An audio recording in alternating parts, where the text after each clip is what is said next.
Hello and welcome back to all dear students, welcome to Career Planet. मेरा नाम शैली ma'am, आपकी chemistry teacher, और हम चैप्टर पढ़ रहे हैं इलेक्ट्रोकेमिस्ट्री। कंप्लीट ही था, सिर्फ एक टॉपिक बाकी है, नहीं दो टॉपिक बाकी हैं, फ्यूल सेल एंड कोरोजन। ठीक है, तो मैंने नीट और जेई के हिसाब से तो तुम्हें करा दिया था।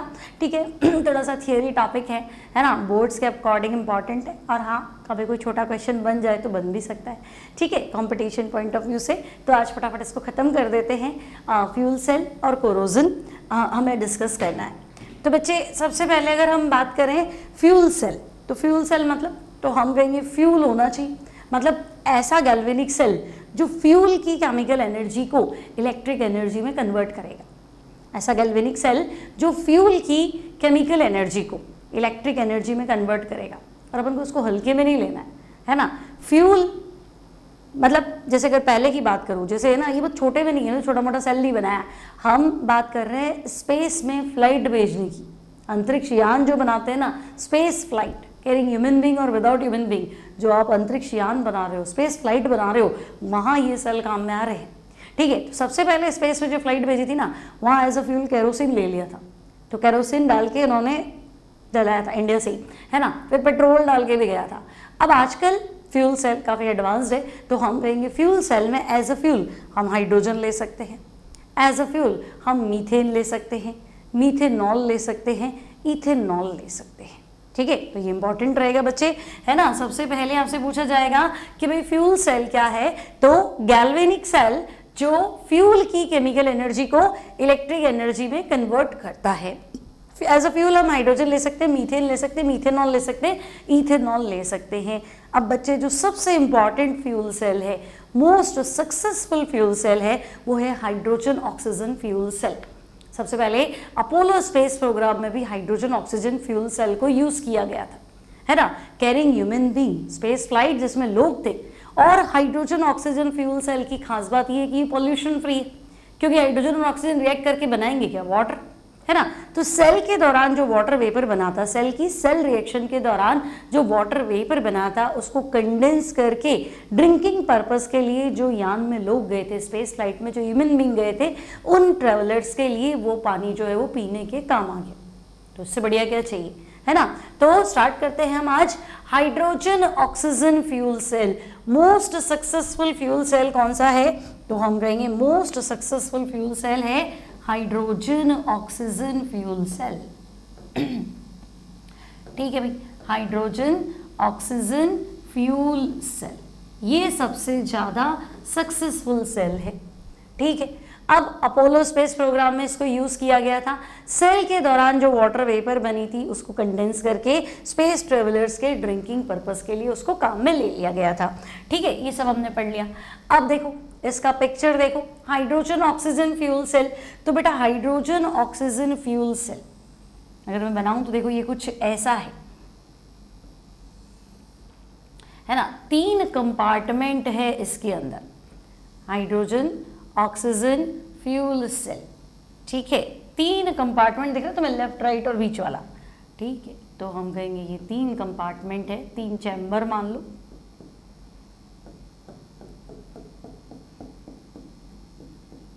ठीक है, अब ये जो लेफ्ट चैम्बर में बना रही हूं,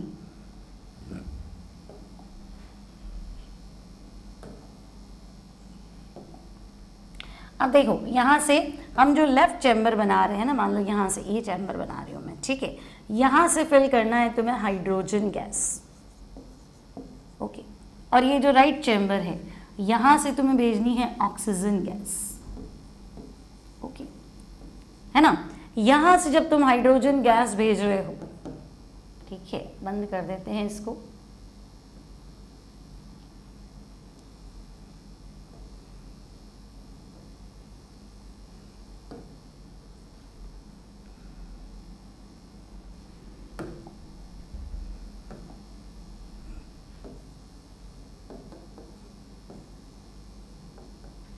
ठीक है, चलो अब देखो फ्यूल सेल, तो हम कहेंगे फ्यूल सेल में देखो 3 कंपार्टमेंट है। फर्स्ट जो चैम्बर है, फर्स्ट कंपार्टमेंट है, इसको मैं बोल रही हूँ एनोड चैम्बर। ठीक है बेटा, फर्स्ट जो चैम्बर है दिस इज एनोड चैम्बर, और ये वाला जो चैम्बर है दिस इज कैथोड चैम्बर। ठीक है, एनोड चैम्बर से क्या भेज रहे हैं, तो हम कहेंगे एनोड चैम्बर से हम हाइड्रोजन गैस कंप्रेस करके भेजेंगे ना, क्योंकि गैस है, ज़्यादा से ज़्यादा बढ़नी है तो गैस में तो आराम है ना, आप कंप्रेस कर सकते हो। सिमिलरली थर्ड चैम्बर से तो हम कहेंगे ऑक्सीजन गैस कंप्रेस करके भेजनी। बीच में ये जो आपको दिख रहे हैं ना बेटा, ये कार्बन इलेक्ट्रोड्स हैं, ठीक है, दीज आर कार्बन इलेक्ट्रोड्स, और इनमें रिएक्शन की स्पीड बढ़ाने के लिए थोड़ा हम क्या करते हैं, पाउडर्ड पैलेडियम या प्लैटिनम का यूज़ करते हैं। ये छोटे छोटे सवाल आपको नीट में तंग कर सकते हैं, इसलिए फिर आपने ये टॉपिक पढ़ने पड़ते हैं और थोड़े नोट्स में भी ऐड करना जरूरी है बेटा, ठीक है। एज अ इलेक्ट्रोलाइट, यहाँ हमने ऑक्सीजन गैस भर दी थी, एज अ इलेक्ट्रोलाइट हम NaOH या KOH को यूज़ करते हैं, ठीक है। अब देखो ये रिस्क की गैस इसमें आनी चाहिए ना, ये रिस्क आनी चाहिए, ठीक है। तो ये जो है परफोरेटेड इलेक्ट्रोड्स है, परफोरेटेड समझते हो ना, जाली वाले, ठीक है। तो अगर तुम्हारे स्कूल के बोर्ड एग्जाम से, तो देखो डायग्राम मैंने बना दिया है, और अगर तुम्हें समझना है तो बस ऐसे समझ लो कि भाई hydrogen oxygen fuel cell 3 chamber होते हैं, एनोडिक चैम्बर, कैथोडिक चैम्बर और बीच में इलेक्ट्रोलाइट का चैम्बर। एनोडिक चैम्बर से हाइड्रोजन गैस पास करेंगे, कैथोडिक चैम्बर से ऑक्सीजन गैस पास करेंगे, बीच में हम NaOH और KOH as a electrolyte use करते हैं, ठीक है। तो कोई बहुत बड़ी बात तो है नहीं, है ना। और हाइड्रोजन ऑक्सीजन फ्यूल सेल की खास बात, तो हम खास बात हमने बताई ना, अपोलो स्पेस प्रोग्राम में क्या यूज़ करा था, हाइड्रोजन ऑक्सीजन फ्यूल सेल। तो क्वेश्चन कैसे बनेगा, अगर आपको उसको डिस्क्राइब करना है तो हम कहेंगे देखो 3 चैम्बर होते हैं, है ना। एनोडिक चैम्बर तो हाइड्रोजन गैस भेजेंगे, क्या बेटा, एनोडिक चैम्बर तो हम कहेंगे इस चैम्बर में हाइड्रोजन गैस पास्ड, है ना। और हाइड्रोजन भी क्या, कंप्रेस्ड लिखो, कंप्रेस्ड हाइड्रोजन गैस को हम क्या करेंगे, पास करेंगे, ठीक है, थ्रू दिस चैम्बर, ठीक है भाई। एनोडिक चैम्बर से आप हाइड्रोजन गैस को कंप्रेस करके पास करोगे। कैथोडिक चैम्बर तो हम कहेंगे बिल्कुल, कैथोडिक चैम्बर से हम क्या करने वाले हैं, तो बेटा कैथोडिक चैम्बर से हम कंप्रेस्ड ऑक्सीजन गैस पास करेंगे, और तो क्या, compressed oxygen gas passed through it, बढ़िया। चलो इलेक्ट्रोलाइट के लिए किसको यूज करेंगे, है ना। तो क्या बताया था मैंने, इलेक्ट्रोलाइट क्या होगा, NaOH हो गया, KOH हो गया, तो आप लिख दो, है ना, शॉर्ट नोट्स बनाना जरूरी है बेटा। तो इलेक्ट्रोलाइट तो हम कहेंगे इलेक्ट्रोलाइट में आप लिखो NaOH काम में ले, चाहे KOH काम में ले, क्या ही दिक्कत है, इनको ले लो, इलेक्ट्रोलाइट हो गया, ठीक है। और क्या देखिए हम, तो हम कहेंगे ओके भाई, एनोडिक चैम्बर हो गया, कैथोडिक चैम्बर हो गया, इलेक्ट्रोलाइट का भी काम हो गया, है ना। और इलेक्ट्रोड कौन से काम में ले रहे हो, तो हम कहेंगे कार्बन इलेक्ट्रोड से, ठीक है, कार्बन इलेक्ट्रोड्स हमने यूज करे हैं। फिर पाउडर्ड प्लैटिनम और पैलेडियम जो है वो भी कोटेड है ना। पाउडर्ड प्लैटिनम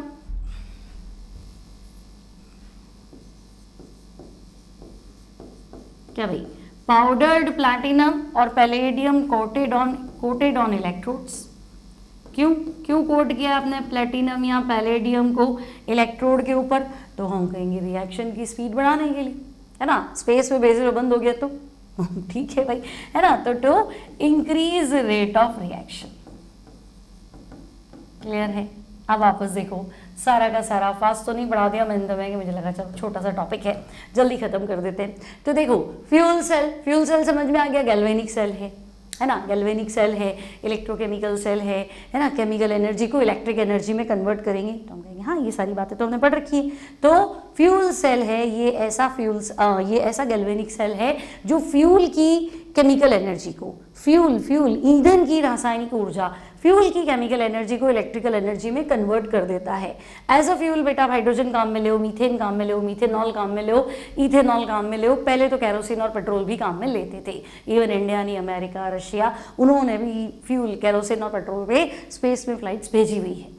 हम कहेंगे ठीक है। सबसे ज़्यादा सक्सेसफुल फ्यूल सेल कौन सा है, तो बेटा सबसे ज़्यादा सक्सेसफुल फ्यूल सेल है हाइड्रोजन ऑक्सीजन फ्यूल सेल। कहाँ प्रयोग किया गया था, अपोलो स्पेस प्रोग्राम में।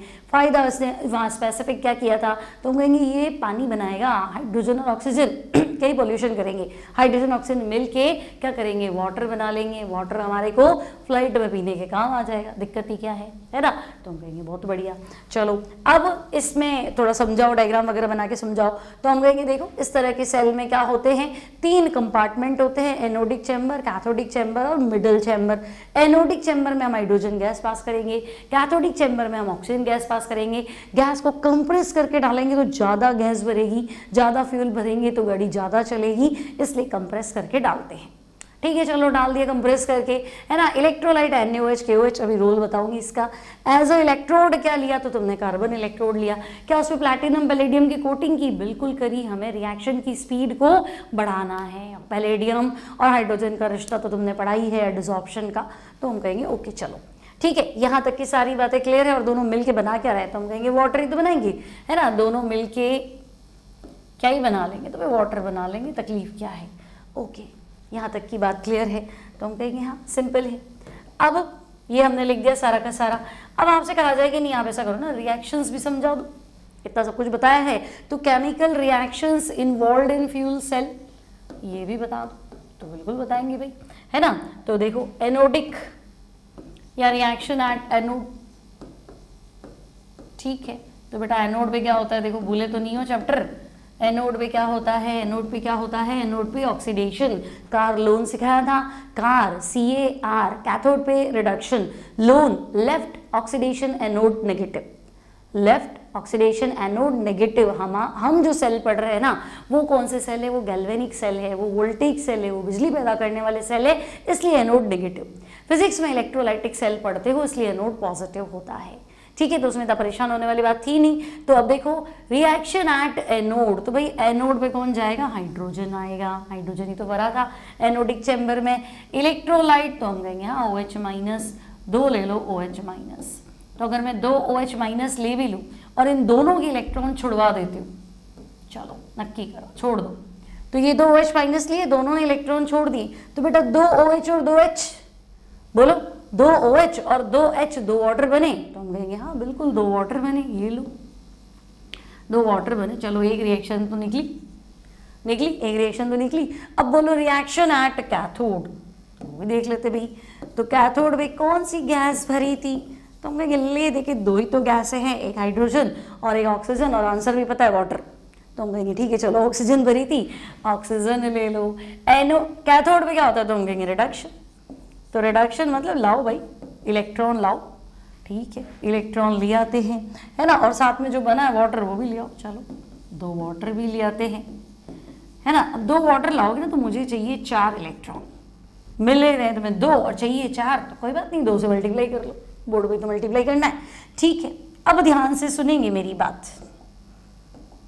अब ध्यान से सुनो। देखो एक OH, दूसरा OH, तीसरा OH बना, बोलो बना कि नहीं बना, बना तीसरा OH, चौथा OH भी बना। देखो बेटा 1 OH, 2 OH, 3 OH, 4 OH, दिखा 1 OH, 2 OH, इधर भेजो 3 OH, इधर भेजो 4 OH, 4 OH और 4 इलेक्ट्रॉन, बोलो 4 OH 4 इलेक्ट्रॉन, 4 OH माइनस। तो हम कहेंगे इसमें क्या परेशान हो रही है, ये लो 4 OH माइनस, ठीक है भाई नक्की करते हैं इसको भी। अब फाइनल रिएक्शन बता दो, है ना।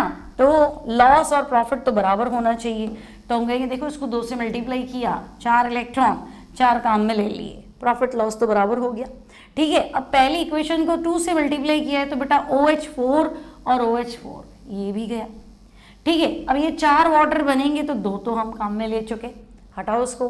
तो अब मुझे फाइनली मिल रहा है ट्वाइस H2 जो कि गैस है, प्लस O2 ये भी गैस है, और आंसर है ट्वाइस H2O, वाटर वेपर के रूप में बनता है ना, वाटर वेपर के रूप में बनता है ठीक है, वाटर वेपर के रूप में बनता है। कंडेंस कर देंगे तो पानी बन जाएगा, पानी बन जाएंगे तो स्पेस में वहाँ कोई बारिश तो आती नहीं है, जो पानी मिल जाएगा खत्म हो गया तो हम इसी से पानी पी लेंगे, पॉल्यूशन फ्री है, कोई टेंशन नहीं है, क्लियर। तो सबसे सिंपल सेल है फ्यूल सेल, है ना, हाइड्रोजन ऑक्सीजन फ्यूल सेल, ठीक है। अब देखो एनसीईआरटी की जो लाइंस है ना उसको तुम्हें थोड़ा ध्यान रखना है, नहीं तो फंस जाओगे, ठीक है। अब देखो हाइड्रोजन ऑक्सीजन फ्यूल सेल के कैरेक्टरिस्टिक्स बता दो, क्या फायदे मिल रहे हैं तुम्हें। तुम कहेंगे हाँ बिल्कुल इसके कैरेक्टरिस्टिक्स बता देते हैं भाई। हाइड्रोजन ऑक्सीजन फ्यूल सेल के कैरेक्टरिस्टिक्स। तो बेटा पहला कैरेक्टरिस्टिक्स ये कह रहा है सेल जब तक काम करेगा जब तक तुम फ्यूल सप्लाई करोगे। यूं नहीं है कि सेल डिस्चार्ज हो गया बैठ जाओ चार्ज होएगा, है ना, ऐसा नहीं है। सेल जब तक तुम क्या करोगे, फ्यूल सप्लाई करोगे, तब तक आपका सेल काम करेगा। ठीक है, तो आपको याद रखना है, इंपॉर्टेंट है, cell runs continuously, cell runs continuously as long you provide, क्या प्रोवाइड कर रहे हो तुम, फ्यूल सप्लाई करोगे, है ना। तो cell runs continuously as long as the reactants are supplied. ठीक है भाई, as long as the reactants are supplied. ठीक है, तो मिस तो हमें कुछ भी नहीं करना है। तो पता है नीट का पेपर बहुत कंट्रोवर्शियल है, तो सब पढ़ के जाएंगे। हाँ इजी, कोई बात नहीं, इजी तब भी पढ़ के जाओ, क्या मना किया कि उसे इजी नहीं आएगा, आएगा ना, तो इजी भी पढ़ के जाओ। ठीक है भाई, दूसरा तो ये बात समझ में आ गया। फिर इनकी जो एफिशिएंसी है ना बेटा, वो 70% है। एफिशिएंसी मतलब 70% तो ये गारंटी ले रहा है कि भाई तुमसे जितना ले रहा हूँ ना 70% एफिशिएंसी से काम करूँगा।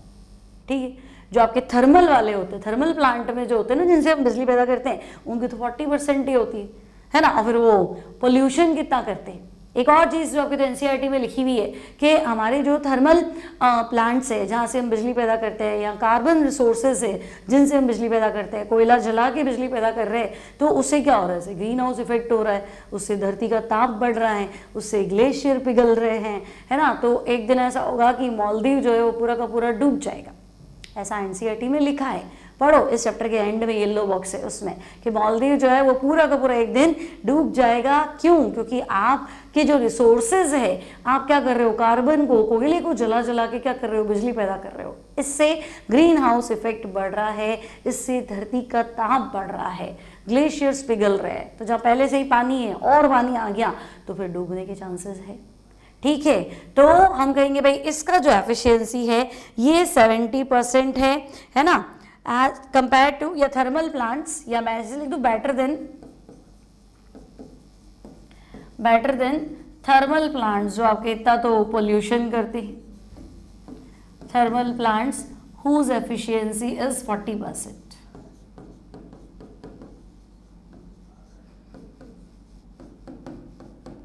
ठीक है भाई, तो ये आपको एनसीईआरटी में दे रखा है, इतना तो आपको पढ़ना पड़ेगा। क्लियर है? फिर इन्होंने क्या बोला है आपको, there have been tremendous progress in the development of new electrode materials, better catalysts and electrolytes for increasing the efficiency of fuel cell. They have been used in automobiles on the experimental basis. Fuel cells are pollution free, जो सबसे important है ना। तो सबसे important तो ये है कि पोल्यूशन ही नहीं करेंगे। तो बेटा अभी तुमने ना हाइड्रोजन इकोनॉमी बहुत सुना होगा, है ना। हाइड्रोजन इकोनॉमी मतलब आपको क्या करना है, एक तो सनलाइट काम में लो, सनलाइट से वाटर का हाइड्रोलिसिस करो तो इलेक्ट्रिसिटी से भी कर सकते हैं, वाटर हाइड्रोलिसिस करो और हाइड्रोजन प्रोड्यूस करो, है ना। अब सनलाइट फ्री, पानी भी आपको मिल ही जाएगा, सॉल्टी वाटर तो खूब ही है ना। तो अब वाटर का इलेक्ट्रोलाइसिस करो, हाइड्रोजन प्रोड्यूस होगा, फिर बनाओ फ्यूल सेल, फिर है ना इलेक्ट्रिसिटी प्रोड्यूस करो। ठीक है, तो कार्बन को, कोयले को जलाने से या कोई भी केमिकल को जलाने से आप जो बिजली बना रहे हो उससे तो बहुत ज़्यादा बेटर है। ठीक है ना। तो ये फ्यूल सेल जो है, हाइड्रोजन ऑक्सीजन फ्यूल सेल या हाइड्रोजन इकोनॉमी का मानना है कि भाई हाइड्रोजन आपका सोर्स वाटर है, एनर्जी सोर्स आपका सनलाइट है, और हाइड्रोजन वापस अगर रिएक्ट करती भी है फ्यूल सेल में तो पानी तो बना रही है, तो पोल्यूशन तो नहीं हो रहा, है ना। तो हम देश का बहुत सारा पोल्यूशन, देश का नहीं ऑल ओवर दुनिया का पोल्यूशन कम कर सकते हैं इन तरह के सेल्स को यूज़ करके।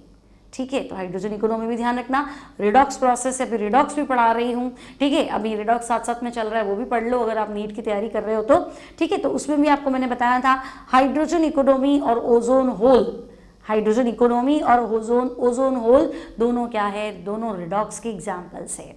और हाइड्रोजन इकोनॉमी इलेक्ट्रोकेमिकल प्रोसेस है, जो बता रही हूँ लिख लो, है ना। फिर पता चला सवाल तो और यार इतना सरल आया, पढ़ा ही नहीं, है ना। तो सरल सवाल और फंसा देंगे आपको, तो ध्यान रखना। हाइड्रोजन इकोनॉमी इलेक्ट्रोकेमिकल प्रोसेस है, मतलब सेल वाला काम है उसके अंदर, और दोनों रिडॉक्स के एग्जाम्पल्स है। ठीक है, तो fuel cell complete, fuel cell बाकी रह गया था एक छोटा सा टॉपिक, है ना। अब जो नेक्स्ट टॉपिक तुम्हारी एनसीईआरटी में है दैट इज कोरोजन। ठीक है भाई, अब हम डिस्कस कर लेते हैं कोरोजन क्या है। ठीक है, तो बच्चों कोरोजन क्या है, तो हम कहेंगे देखो कोरोजन में क्या है कि हमारे पास होनी चाहिए एक प्योर मेटल सरफेस, ठीक है, शुद्ध धातु की सतह, है ना, प्योर मेटल सरफेस।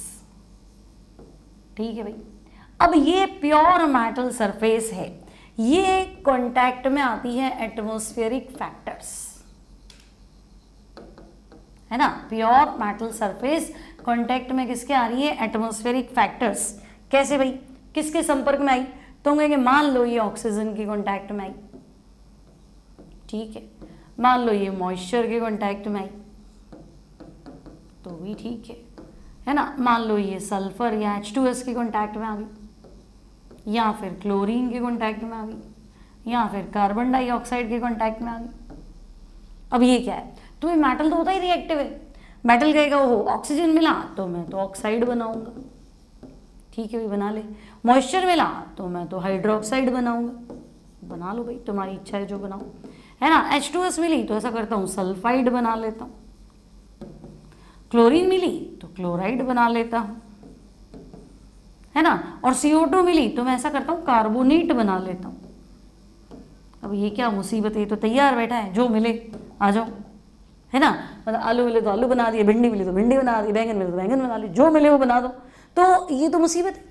अब मुसीबत क्यों है भाई, क्योंकि ये मेटल नहीं रहेगा, ऑक्साइड है तो ऑक्साइड की परत है, सल्फाइड है तो सल्फाइड की परत है भाई, क्लोरीन है तो क्लोराइड की परत है। तो ये क्या, ये तो अनवांटेड लेयर है ना। तुम बैंगन बना दोगे हम खा लेंगे क्या, कल टिंडे बना दोगे खा लेंगे क्या, है ना, बोलते हो ना मम्मी को जो मिला वही बना लेते हो, तो करें क्या, मोस्ट रिएक्टिव पर्सन है घर का कि हाँ चलो जो आया वो बना दो, एक बार इनको शांत करो, ठीक है ना। तो बस ये प्योर मेटल सरफेस है, ये क्या करती है यार, ये अनवांटेड लेयर बना लेती है ना, अनवांटेड मेटल। अब मैं ऑक्साइड लिखूँ या क्या लिखूँ, मेटालिक कंपाउंड लिख देती हूँ भाई, मेटालिक और सरफेस पे बनता है तो मैं सरफेस कंपाउंड लिख देती हूँ, ठीक है। अब ये मेटालिक सरफेस कंपाउंड की लेयर बन गई। अब मैं तो अच्छी सी ना मान लो लोहे की बेंच लेके आई थी और ऊपर से ये जंग लग गया, उसके ऊपर कुछ भी कचरा हो गया, तो मैं कहूँगी अब इसको क्या करना पड़ेगा, इसको हटाओ, कुरस दो, तो कुरस दो तो उसमें मेटल भी तो नुकसान हो रहा है, हाँ लॉस तो हो ही रहा है ना। तो ये मेटल की जो लेयर बनाई है ना बेटा, ये डीजेनरेट, झड़ती है, ये डीजेनरेट्स विद टाइम, समय के साथ साथ ये क्या होती है, समय के साथ साथ ये झड़ती है, डिस्ट्रॉय होती है। अब ये अलग मुसीबत है। तो टाइम के साथ साथ बच्चे ये डीजेनरेट होती है, इससे क्या होता है, इससे मेटल का लॉस होता है ना, बैठे बैठे नुकसान हो गया तो बिल्कुल मेटल का लॉस हो जाता है। इस घटना को क्या कहते हैं, तो इस घटना को कोरोजन कहते हैं। क्लियर है, बात समझ में आ गई क्या तुम्हें मेरी, है ना। लिख के बताती हूँ मैं तुम्हें। देखो कोई पूछे कि भाई कोरोजन क्या है, तो हम बताएंगे when pure metal surface, pure metal surface comes in contact with, ठीक है मैं जल्दी जल्दी लिख रही हूँ, राइटिंग जज मत करने बैठना, comes in contact with atmospheric factors, ठीक है भाई, आपकी मेटल की सरफेस है वो एटमॉस्फेरिक फैक्टर्स के कांटेक्ट में आई, कौन से, तो दो चार फैक्टर्स को भी बता दो, है ना। तो हम कहेंगे लाइक ऑक्सीजन है, क्लोरीन है, मॉइस्चर है, दो चार पूछो हमसे तो स्टार्ट कराओ, H2S है, SO2 है, कुछ भी हो सकता है, CO2 लिख, मैं भूल गई तुम लिख देना, है ना, एटसेट्रा। तो तुम क्या लिखोगे, देन इट फॉर्म्स या देन इट रिएक्ट्स, है ना, रिएक्ट्स विद दीज फैक्टर्स या these gases to form undesirable layer, undesirable layer on the surface of metal। ये तो बड़ी ही मुसीबत है बच्चे, on the surface of metal, एक अनडिजायरेबल लेयर जो है वो मेटल की ना अनवांटेड लेयर बन रही। अब क्या करें, तो भाई ये लेयर हमारा नुकसान ही कर रही है ना। फिर क्या लिखे, unwanted layer on the surface of metal due to this metal degenerates, है ना, टाइम टू टाइम मेटल तो धीरे धीरे क्या होता जाएगा, डीजेनरेट हो रहा है बच्चा, है ना, झड़ रहा है। और झड़ गया, चलो मान लो साफ कर दिया, तो भाई नई लेयर आ गई, उस पर भी जंग लगा दो, फिर उसको भी कुरस के साफ कर दो, फिर नहीं आ जाएगी, है ना। And new metal surface again available, new metal surface again available.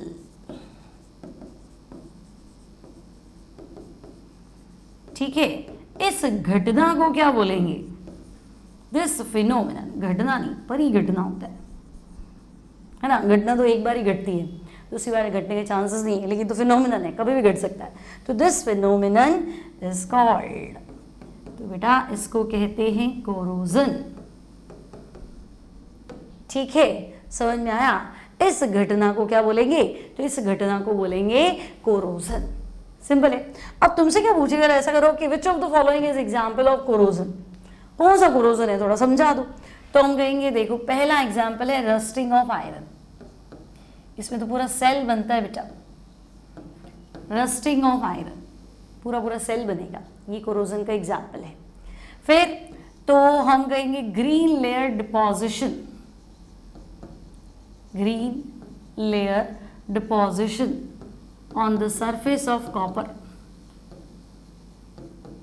ठीक है भाई, मेटल सरफेस या कॉपर की सरफेस पे, on the surface of copper, ये भी क्या है, तो हम कहेंगे ये भी कोरोजन है।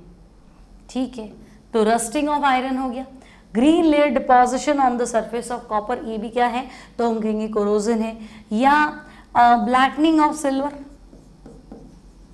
चांदी का काला पड़ना, तो बेटा चांदी काली पड़ रही है, वो भी हालांकि उसमें इम्प्योरिटीज होती, बट इम्प्योरिटीज की प्रेजेंस में कोरोजन ज़्यादा होता है ना, जितनी इम्प्योरिटीज होंगी ना कोरोजन और ज़्यादा होता है। तो ब्लैकनिंग ऑफ सिल्वर या losing metallic lustre by steel, है ना, स्टील का कोई आर्टिकल लिख के आओ बिल्कुल नया नया, तो स्टील तो नया बर्तन लेके आओ तो इतनी चमक होती है, बाद में धीरे धीरे कम हो जाती है, तो वो कोरोजन ही धीरे धीरे वो क्या कर रहा है, एयर के कांटेक्ट में आ रहा है। ठीक है, तो losing metallic lustre by steel, तो ये सब क्या है, तो मैं कहूँगी ये सब तो आपके कोरोजन की एग्जाम्पल्स है। अब तुम क्या बताओगे, अगर सॉल्टी वाटर है तो बेटा सॉल्टी वाटर तो इलेक्ट्रोलाइट बन जाएगा, सॉल्टी वाटर है तो फिर कोरोजन ज़्यादा होगा, है ना। डिस्टिल वाटर के कंपैरेटिवली सॉल्टी वाटर में कोरोजन क्या होगा, तो ज़्यादा होगा। मेटल जितना रिएक्टिव है तो ऑब्वियस है, आपने कोरोजन में तो पढ़ा ही था ना कि मेटल ही तो रिएक्ट करता है बेटा, तो मेटल रिएक्टिविटी सीरीज पढ़ी है, तो जितना ज़्यादा रिएक्टिव मेटल होगा उसका कोरोजन भी क्या होगा, ज़्यादा होगा। और तो हम कहेंगे इम्प्योरिटीज ज़्यादा होंगी ना बच्चे, तब भी कोरोजन ज़्यादा होगा। Greater the number of impurities greater will be corrosion, ये तो अभी हम प्रूफ भी कर देंगे। ठीक है, तो तुमसे पूछे कि भाई लो एग्जाम्पल ऑफ कोरोजन बताओ, तो ये सब क्या है, कोरोजन के एग्जाम्पल्स ही तो है ना, ये सारे कोरोजन के एग्जाम्पल्स है, और ये कोरोजन को कुछ फैक्टर्स जो अफेक्ट कर रहे हैं। अब दो तरह का कोरोजन है क्या भाई, corrosion is of two types, एक तो ड्राई कोरोजन जिसमें मॉइस्चर का कोई रोल नहीं है, सिंपल केमिकल कोरोजन है, मतलब डायरेक्ट रिएक्शन होनी है, मेटल है क्लोरीन के कांटेक्ट में है क्लोराइड बन गया, है ना, सल्फर के कांटेक्ट में है सल्फाइड बन गया। तो chemical corrosion, corrosion of metal when they directly come in contact with atmospheric gases like HCl, Cl2, SO2, H2S, ठीक है, और डायरेक्ट रिएक्ट करेगा और सरफेस कंपाउंड बनाएगा, क्योंकि कोरोजन होता तो सरफेस पे ही है ना, कोरोजन सरफेशियल फिनोमिना है, बॉडी के अंदर कुछ नहीं हो रहा है, सिर्फ सरफेस पे क्या हो रहा है, जंग लगेगी तो ऊपर ऊपर ही तो लगेगी, अंदर तो नहीं लगेगी, है ना। सरफेशियल फिनोमिना मतलब मेकअप कर लो तो ऊपर ऊपर ही तो मेकअप होगा, अंदर थोड़ा ना जाएगा, तो वो सरफेशियल फिनोमिना है जो सरफेस पे कुछ काम करती है। लेकिन अगर मैं कहूँ मॉइस्ट कोरोजन, इलेक्ट्रोकेमिकल कोरोजन, तो इसमें मॉइस्चर भी होगा, इसमें इम्प्योरिटीज भी होगी और इसमें पूरा सेल बनेगा। तो जो रस्टिंग ऑफ आयरन है दैट इज इलेक्ट्रोकेमिकल कोरोजन। और ये आपके सिलेबस में डिटेल में है कि भाई रस्टिंग ऑफ आयरन है ना, आप ऐसा करो उसको समझा ही दो, ठीक है। तो हम रस्टिंग ऑफ आयरन को क्या करते हैं, एक्सप्लेन करते हैं। तो रस्टिंग ऑफ आयरन तो हम कहेंगे भाई देखो यहाँ पूरा का पूरा एक इलेक्ट्रोकेमिकल सेल बनता है, क्या बेटा, रस्टिंग ऑफ आयरन तो हम कहेंगे यहाँ पूरा पूरा क्या बनता है, इलेक्ट्रोकेमिकल सेल बनता है। अब उसमें होता क्या है, तो हम कहेंगे देखो इसमें है ना आप एनोड, तो हम इसमें बताए थे भी देखो जो प्योर आयरन है ना, प्योर आयरन वो तो एनोड का काम करता है, और इम्प्योर आयरन है मतलब इम्प्योरिटीज भी तो होगी तो वो कैथोड का, क्योंकि प्योर आयरन है मतलब वो तो मेटल है, वो रिएक्ट करेगा, रिएक्ट ज़्यादा करेगा तो ऑक्सीडेशन होगा तो वो एनोड, इम्प्योरिटीज होगी तो ठीक है थोड़ा सा वो कैथोड बन जाएगा, रिएक्टिविटी कंपैरेटिवली कम हो जाएगी, है ना। और हम बताएंगे कि देखो बिना इलेक्ट्रोलाइट कैसे सेल बना, सेल में क्या चाहिए, एनोड चाहिए, कैथोड चाहिए, तो इलेक्ट्रोलाइट भी तो लाओ। तो देखो CO2 इन मॉइस्चर, बिना मॉइस्चर के तो जंग लगना नहीं है, तो CO2 इन मॉइस्चर फॉर्म्स इलेक्ट्रोलाइट, क्या बेटा, मॉइस्चर में CO2 घुल जाएगी, क्या बनाएगी, इलेक्ट्रोलाइट, ठीक है। तो अब इसका प्रोसेस भी समझा दो, तो बिल्कुल, तो देखो एनोड रिएक्शन, तो हम कहेंगे एनोड पे तो ऑक्सीडेशन होता है, इसमें कौन सी बड़ी बात है, एनोड पे ऑक्सीडेशन, तो हम कहेंगे देखो प्योर आयरन था, ऑक्सीडाइज्ड होगा, Fe+2 इलेक्ट्रॉन, ये मेरी पहली इक्वेशन। अब बिना इलेक्ट्रोलाइट ना तो ये आयरन +2 ट्रेवल करने वाला है ना इलेक्ट्रॉन, है ना, तो हम कहेंगे ठीक है CO2 जो थी हवा में वो मॉइस्चर में घुलेगी और वो बनाएगी H2CO3, तो CO2 और मॉइस्चर बनाते हैं H2CO3 कार्बोनिक एसिड, ठीक है। ये जो आपका कार्बोनिक एसिड है बेटा, ये कार्बोनिक एसिड स्प्लिट हो जाएगा H+ और HCO3-, ठीक है। इलेक्ट्रोलाइट तैयार है, आयंस घूम रहे हैं हमारे सॉल्यूशन में, ठीक है। तो फिर कैथोड रिएक्शन समझाओ, तो हम कहेंगे हाँ बिल्कुल, देखो कैथोड रिएक्शन, तो कैथोड में क्या होगा, तो ऊपर से इलेक्ट्रॉन आने ही है ना, मैं इसको 4 से मल्टीप्लाई कर लेती हूँ, मुझे 4 की जरूरत पड़ेगी। तो देखो ये जो H आयन है ना, जो हमें मिला है किससे, CO2 मॉइस्चर में घुलने से, ये H आयन प्लस हवा में प्रेजेंट ऑक्सीजन और ये ऊपर के 4 इलेक्ट्रॉन, ये बना लेते हैं ट्वाइस H2O, ठीक है। तो मैं कहूँगी पहले प्योर आयरन एनोड की तरह बिहेव कर रहा था, ऑक्सीडाइज्ड हो गया, Fe+2 हो गया। एयर में जो CO2 थी वो मॉइस्चर में घुल के कार्बोनिक एसिड बनाएगी, कार्बोनिक एसिड H आयन देगा, ये H आयन ट्रेवल करके पहुंचेगा कैथोड पे, ठीक है। ये H आयन वायुमंडलीय एटमॉस्फेरिक ऑक्सीजन और 4 इलेक्ट्रॉन जो आपको Fe+2 के साथ बनाए हैं हमने, वो ये मिलके बना दिया वाटर। अब ये वाटर बंधने वाला है ना, हमें लगता है कि ठीक है रस्टिंग ऑफ आयरन, जंग लग गया ना, तो जंग में क्या होता है, जो एयर की मॉइस्चर है वो बंध गई, नहीं ये वाटर खुद बना है, देखो है ना, CO2 मॉइस्चर में घुला है, फिर H आयन बना है, अब एयर की ऑक्सीजन से रिएक्ट करके ही, और ये भी यहाँ खत्म नहीं हुआ है ना। अगर मैं आपको कहूँ कि चलो एनोड रिएक्शन, कैथोड रिएक्शन, ऐसा करो नेट सेल रिएक्शन या फाइनल एनोड कैथोड, तो बताओ, तो हम कहेंगे देखो फाइनल जो इक्वेशन आ रही है ना, तो यहाँ से तो मैं ले लेती हूँ एनोड 4 Fe ले लो, क्योंकि मेरे पास 4 इलेक्ट्रॉन चाहिए थे, तो 4 Fe, और यहाँ से क्या ले लूँ 4 H आयन 4 O2, तो हम कहेंगे यहाँ 4 H आयन और क्या O2 ही लो ना, 4 H आयन प्लस O2, क्योंकि 2 वाटर तो बन ही जाएंगे, है ना। और Fe से क्या बना, तो Fe+2 और 2H2, ठीक है। अभी भी रुका नहीं है, ये Fe+2 क्या होगा, तो बच्चे हम बताएंगे ये Fe+2 फिर से ऑक्सीडाइज्ड हो जाएगा, दिस Fe+2 फर्दर रीऑक्सीडाइज्ड ये Fe+2 फिर से क्या हो जाएगा, रीऑक्सीडाइज्ड हो जाएगा टू फॉर्म Fe+3, है ना। और Fe+3 देन उसके बाद क्या बनेगा, तो हम कहेंगे Fe+3 वापस ऑक्सीजन से रिएक्ट करेगा, Fe2O3 साथ में वाटर बना ही है ये। तो अगर मैं तुमसे पूछूं रस्टेड आयरन का फॉर्मूला बताओ, जंग लगे हुए लोहे का फॉर्मूला बताओ, तो बेटा रस्टेड आयरन का फॉर्मूला है Fe2O3.XH2।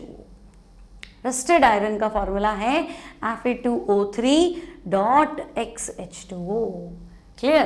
तो अपने को लगता है क्या थोड़ा बहुत जंग लग गया, लेकिन ये बहुत बड़ा प्रोसेस है, इतना काम हुआ है। ठीक है, अब बचाएंगे कैसे, पेंट कर दो, ऑयल कर दो, ग्रीस कर दो, है ना, कोई केमिकल सब्सटेंस कोट करो। अब फिर मैंने एक नई डिस्कवरी की है एनसीईआरटी में, है ना, जैसे कि कल के रेडॉक्स के चैप्टर में भी बताई थी, लेड एक्यूमुलेटर सेल जो है बच्चा, अगर लेड स्टोरेज सेल की फाइनल इक्वेशन पढ़ोगे तो आगे जाती है तो डिस्प्रपोर्शियोनेशन नहीं, कॉम प्रपोर्शियोनेशन। लेड स्टोरेज सेल की फाइनल इक्वेशन चेक करना तुम घर जाके, है ना, आगे जाती है तो कॉम प्रोपोर्शियोनेशन, पीछे आती है तो डिस्प्रपोर्शियोनेशन।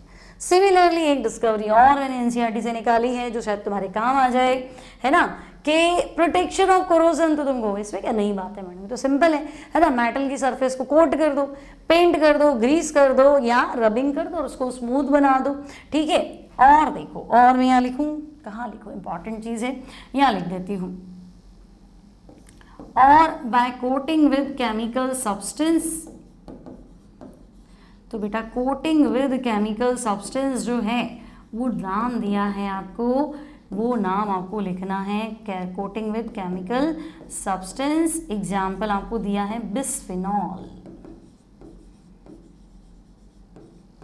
ठीक है, तो एक बार देखो अपन एनसीईआरटी पढ़ोगे, पढ़ा करो, लाइन टू लाइन एनसीईआरटी पढ़ोगे, कितनी बार बोला है आपको, है ना, और बिल्कुल छुपे खांचे में कहीं कुछ मिल जाए उससे, है ना, उससे आंसर निकालो। हाँ, तो देखो, this can be done by covering the surface with paint और some chemicals, for example bisphenol. ठीक है भाई, क्लियर है, तो ये लिख दिया, है ना। अब सैक्रिफिशियल प्रोटेक्शन, ठीक है, अब बिस्फेनॉल में तुलजना, बिस मतलब दो, है ना, ऐसा कंपाउंड जिसमें दो फिनॉल ग्रुप होने चाहिए। अब एक बिस्फेनॉल ये होता है बिस्फेनॉल एसीटोन, ठीक है, तो बिस्फेनॉल मतलब बाकी पूरा केमिकल कंपाउंड है, पूरा नहीं बताया, बट उसमें फिनॉलिक ग्रुप दो है। ठीक है, अब देखो सैक्रिफिशियल प्रोटेक्शन मतलब सैक्रिफाइस करो।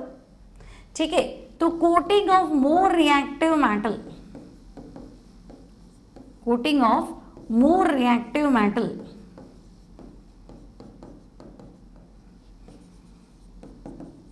On iron. अगर मैं लोहे को जंग से बचाने की बात कर रही हूं तो आयरन, है ना, या फिर तुम जिसको भी जंग से बचाने की बात कर रहे हो, जंग नहीं लगना चाहिए तो किसी का भी ले सकते हो। ठीक है ना, तो सैक्रिफिशियल प्रोटेक्शन का मतलब एक का तो सैक्रिफाइस करना ही पड़ेगा। क्या बेटा, सैक्रिफिशियल प्रोटेक्शन मतलब किसी एक को तो सैक्रिफाइस करना पड़ेगा। तो जो मेरा मेटल है, मैं इसको बचाना चाह रही हूँ, है ना, तो इससे ज्यादा वाला, इसको लेस रिएक्टिव इसलिए लिख रही हूँ क्योंकि अब जो कोट करने वाले हैं ना, ठीक है, तो कोट करने वाले हैं ना, वो मोर रिएक्टिव का कोट है,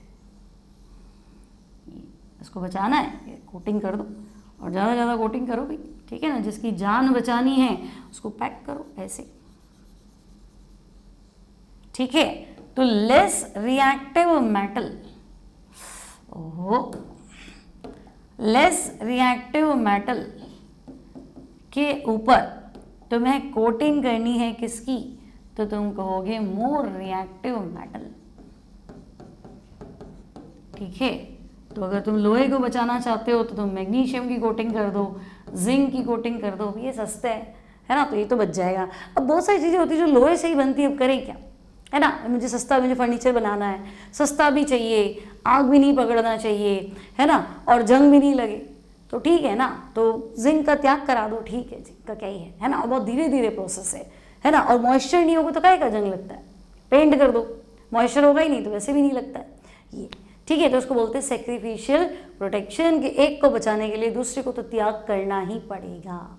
ठीक है, समझ में आ गई मेरी बात। तो यहाँ तुम्हारा कोरोजन भी खत्म हुआ, इवन फाइनली पूरा इलेक्ट्रोकेमिस्ट्री ही खत्म हो गया। अब ये नहीं कहना, और एक छोटा सा टॉपिक बाकी है, छोटा मोटा इतू सब टॉपिक करा दिए, ठीक है। अब आप अपने नीट के क्वेश्चंस करो, आप जेईई मेंस के क्वेश्चंस करो, पीवाईक्यूज करो, है ना। देखो बनते हैं कि नहीं बनते, नहीं बनते तो कमेंट बॉक्स में डालो, क्वेश्चन लिख दो भाई ये क्वेश्चन है मैडम करा देना। एक और चैनल है जहाँ मैं आपके डाउट्स वाले क्वेश्चन जो है वो मैं उसमें डाल देती हूँ, लिंक उसका भी डिस्क्रिप्शन बॉक्स में दे दूँगी, ठीक है। बोलो समझ में आ गया तो लाइक करो, शेयर करो, सब्सक्राइब करो। मिलती हूँ नेक्स्ट टाइम नए चैप्टर के साथ, है ना, जो कि सरप्राइज है।